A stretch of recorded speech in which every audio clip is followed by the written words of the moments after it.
Aloha, everyone. Thank you so much for taking the time to tune in.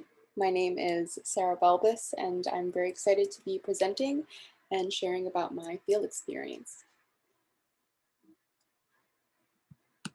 As an overview, I'll be talking about where my field experience took place, as well as who my supervisor was, what my career goals are, what my learning plan was going into the experience, what project I undertook, info on why and how it connects to my career goals, and wrap up with the most important professional skill learned and my recommendation to other students. So let's get started. The image from my title slide may have seemed familiar to many in the class. It was the Aloha Circle. My field site was working as an undergraduate teaching assistant for the course FSHN 389, that's Food Science and Human Nutrition 389, a nutritional assessment.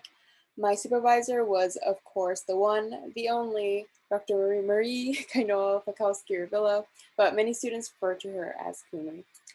She's a professor for this course, as well as an overall hardworking and incredible human being.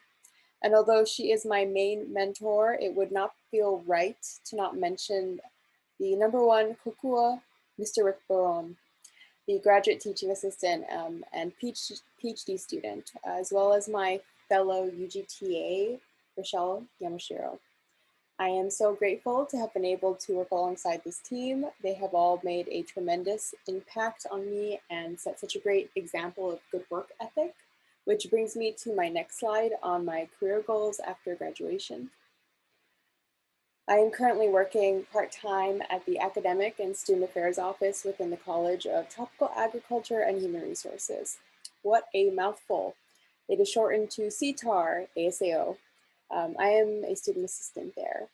And in the future, I hope to work full-time as a program assistant, mainly focusing on student recruitment and retention efforts, as well as helping the team with their various projects.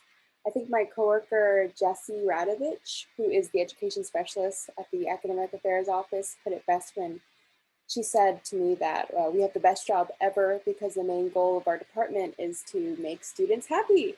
So if I were to contribute in any way to achieve that, I would be beyond fulfilled. Moving on to my learning plan. It can be broken up into 3 sections, wanting to be able to communicate more effectively, be able to confidently take on responsibilities, and learn more about what students that take the course most often struggle with. With communication, I mean that in both the skill of being able to communicate with others in electronic correspondence, as well as physically talk in a coherent manner. My friends and family, as nicely as they can, say I mumble a lot or start a sentence without knowing exactly how it's going to end, or at least it sounds like that's what's happening. And I wanted to work on this with constant check-ins through email and Zoom.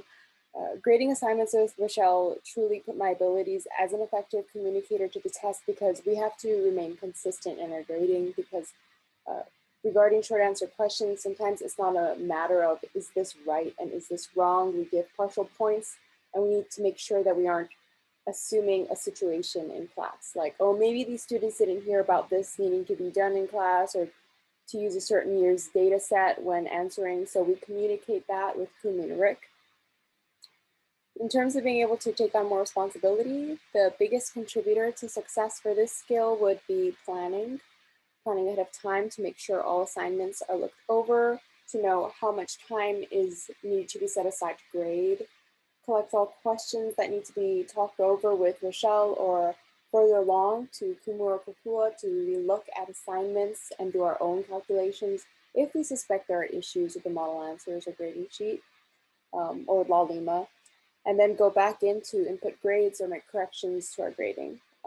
And then we have to provide feedback to students if needed and release grades in a timely manner so that students will see their performance and feedback and be able to better understand or adjust to future assignments. And finally, we wanted to learn what students struggle with. We know this can be a tough course for many students and it can be frustrating. And we wanted to make sure that we are doing everything we can to not be adding barriers to a subject that can be a lot for many people to learn just by itself. And this brings me to the learning project that Rochelle and I decided to undertake.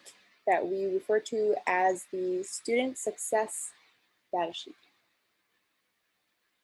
Just to preface, I wanted to actually go through the data sheet with you all, but it contains some confidential student information that would reveal a little bit about their individual performance in the class. So I have inserted a sample screenshot of what is basically an Excel sheet of data collected throughout the semester with the confidential information taken out. I hope I'm not losing anyone here because yes, this is an image, but it's an image of a bunch of text.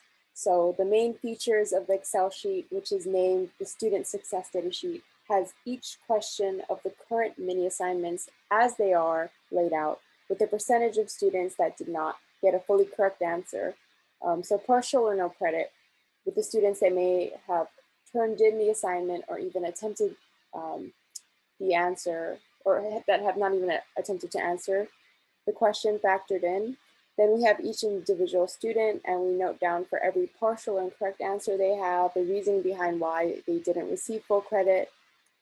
Each mini assignment corresponds with a lesson module with learning objectives. So we then looked at questions students had the biggest struggles with and what learning objective that would correspond with as being a problem area to focus on for the upcoming semester when the mini assignments will be revised. And this is just a sample of one assignment, so each one varies, and there is one for each mini assignment. And we decided to take this approach because we thought data collection and observation was the best way to narrow down possible issues.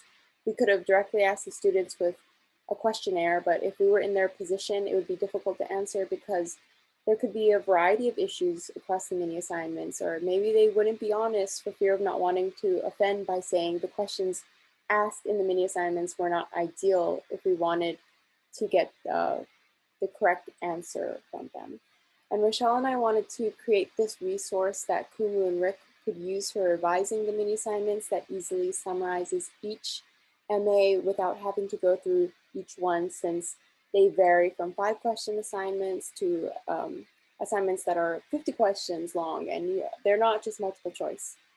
So this project really related to my career goals because efforts to help in recruitment and retention and the onboarding process can't just be a shot in the dark. Sometimes it is, but the majority of efforts are made after research is done and data is collected on whether that effort was a success or not, so we can determine what the next steps would be. Lastly, I wanted to talk about the most professional skill that I have learned from this experience. And for me, the standout was knowing to take accountability for yourself as a professional and not associate it as a negative attribute to yourself. Many people hear the word and naturally think of how to be held accountable. Something bad or of consequence must have happened. But to have accountability is, in my opinion, one of the greatest shows of responsibility. I guess that's what I'm trying to say.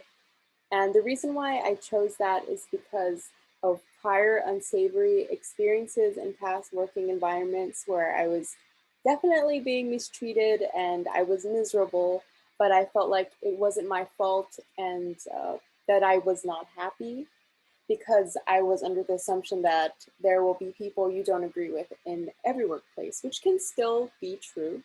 But having this experience working with Kumu, Rick, and Rochelle, having them set an example of a healthy and encouraging work environment made me realize how I needed to take accountability for my own decision to stay and be sad, even when I luckily had the privilege to leave at any time. Which is why I highly recommend being a UGTA to other students, field experience or not, because I think it is a good skill to have when job searching. And on top of that, it's a constant opportunity to review material and learn. There are so many instances where an answer did not exactly fit inside the box of the model answers that we reference when grading, and I'll, before I mark it off or anything, I'll look it up and go, wow, I had no idea of this new information. So if you're into that, and I think that's helpful for everyone. I would definitely recommend this opportunity. And that brings me to the end of my presentation. Thank you so much for your time and attention, and I hope you have a wonderful day. Thank you.